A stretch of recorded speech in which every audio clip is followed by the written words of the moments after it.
Soy Galván Kevin para la revista La Doxa. Estamos en contacto con el licenciado en Economía de la UBA y magíster en Desarrollo Económico Martín Burgos, para hablar de la figura del diputado Javier Milei, los intereses que representa y cómo lo muestran los medios en esta arena de combate donde los políticos luchan con sus discursos. Martín, un gusto tener este contacto con vos. Si tuvieras que explicarle a la audiencia, en pocas palabras, en qué consiste la propuesta económico-política del libertario, ¿cómo se podría resumir? ¿Qué intereses vendría a representar esta figura? Bueno, sí, Javier Milei es un fenómeno, que en un principio es un fenómeno televisivo que surgió durante el gobierno de Macri. Era una especie de crítica por derecha al macrismo, pidiendo mayor libertad y mayor fuerza, y criticando la gradualidad del macrismo, ¿no? Así que efectivamente buscó ahí un eje en el cual los medios de comunicación se subieron, además del personaje histriónico que conocemos, y que le terminó dando frutos cuando se lanzó a la política el año pasado, en el 2021, sacó un buen resultado electoral, sobre todo en Capital. Así que bueno, efectivamente este es un fenómeno para tener en cuenta, no solo en sus características políticas, teóricas, digo, porque de repente aparece una corriente económica, los austríacos, que no existía y no existe en general en el mundo, sino sobre todo política, ¿no? Que es lo más relevante. Bueno, evidentemente ahí hay un tema, en el fondo, de lo conceptual, de que ellos piden cada vez más libertad, pero es una libertad que muchas veces termina chocando con ciertos derechos, porque piden libertad, digamos, para pagar menos impuestos, para contratar empleados de forma más flexible. Todo eso genera muchas rispideces con los sindicatos, con efectivamente el financiamiento del Estado financia cosas, ¿no?, que le sirve a todos los ciudadanos. Entonces, si esto deja de ser financiado por impuestos, entonces efectivamente genera, bueno, reclamos de la propia ciudadanía, porque el Estado tiene un rol importante.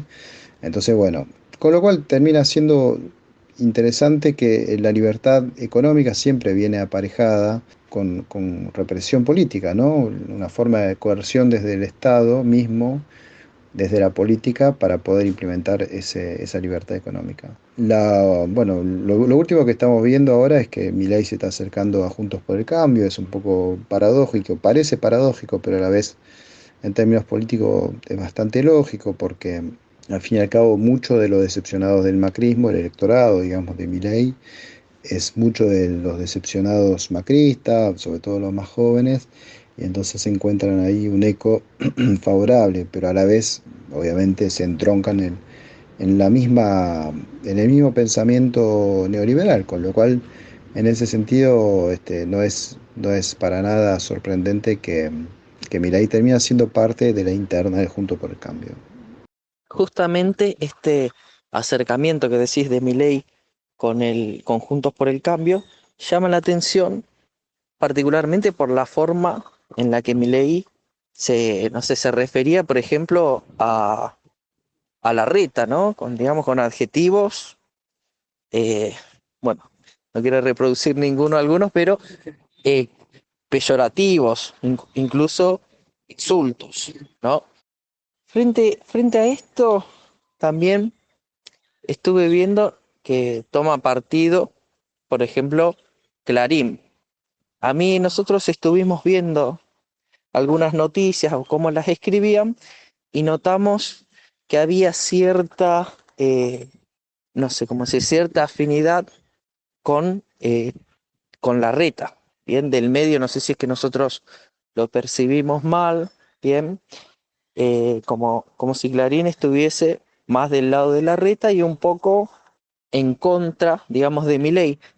En el único sentido que por ahí vos tenés una mirada que nos puede ayudar a entender un poco esto, en las únicas noticias que notamos que Clarín hablaba bien de Milei, por decirlo de alguna manera, es cuando él habla de la dolarización. Bien, es como que tenía más lugar en las noticias y como que tenía, mostraban los argumentos a favor, etcétera.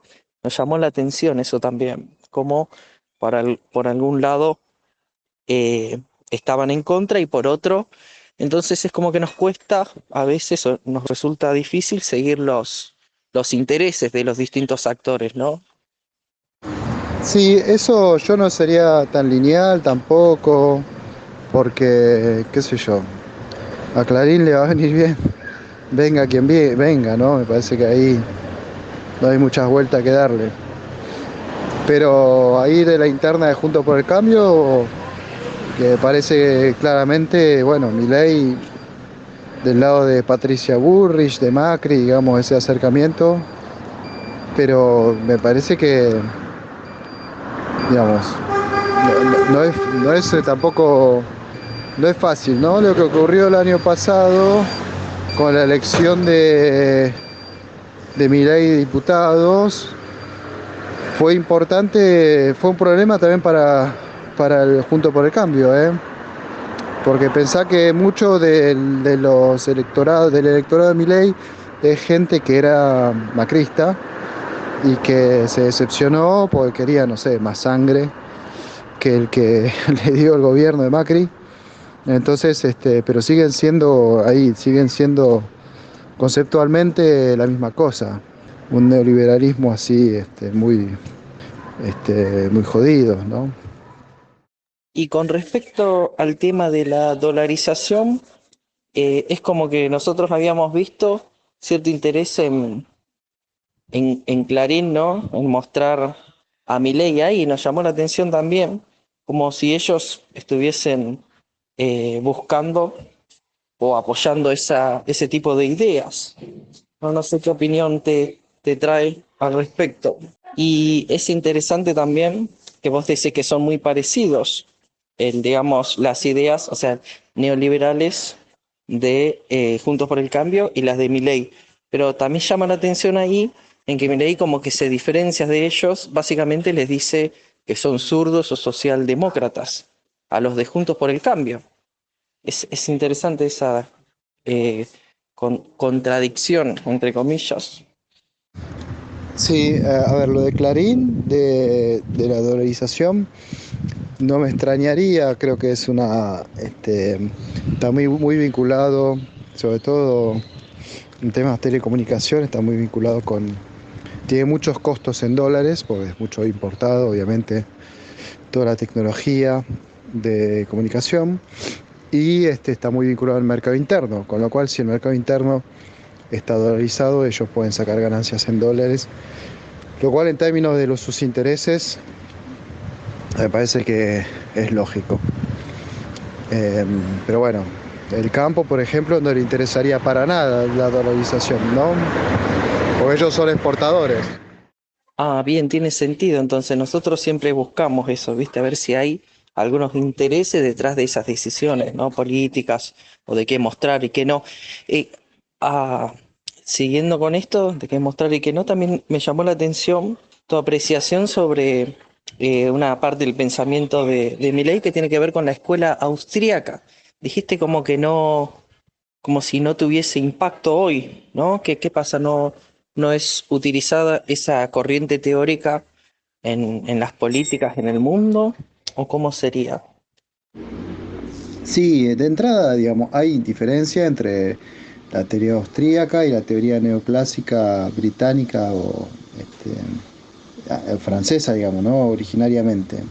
Y la gran cuestión es que cayó un poco en desuso en los años 40 y después fueron armando Hayek junto a, bueno, Friedman, varios otros en la posguerra, ya con el auge del keynesianismo fueron armando una, una sociedad política, una logia si se quiere o algo así, donde ahí surge el término de neoliberalismo que lo inventa von Mises, uno de los austríacos, pensando en que, bueno, que había que volver a los fundamentos de lo que es la libertad económica, pues bueno, el keynesianismo, el dirigismo y el socialismo y ese tipo de cuestiones que son lo que reencontramos ahora, termina siendo algo muy, muy emparentado, en verdad, y terminan haciendo un trabajo político conjunto, los neoclásicos más duros y los austríacos, ¿no? Alrededor de esa sociedad de Mont Pelerin. La cuestión es que, bueno, eso abandonan un poco las cuestiones teóricas para hacer libros, Hayek, libros más políticos, termina apoyando las dictaduras de Pinochet, acá en Argentina, bueno, hicieron un tour, si se quiere, y evidentemente hay como todo ahí una historia en el cual, bueno, terminan siendo, digamos, de lo peor, digamos, abandonan todas las discusiones académicas para volcarse a simplemente un apoyo a las dictaduras latinoamericanas, entre otras. Así que bueno, eso es un poco la historia de los austríacos. Más allá de eso, creo que hay vínculos mucho más fuertes entre Sturzenegger y Milei, y hay como intereses. Milei es un tipo que siempre estuvo, ¿no? Se nombraba que era asesor de Bussi en distintos ámbitos políticos. Cuando Sturzenegger estaba en el Banco Central también se dice que, bueno, que Milei estuvo haciendo de asesor, cobrando como asesor, ¿no? De Sturzenegger. Así que bueno, creo que, digamos, más allá de las cuestiones teóricos, hay intereses en conjunto, ¿no? Intereses en común.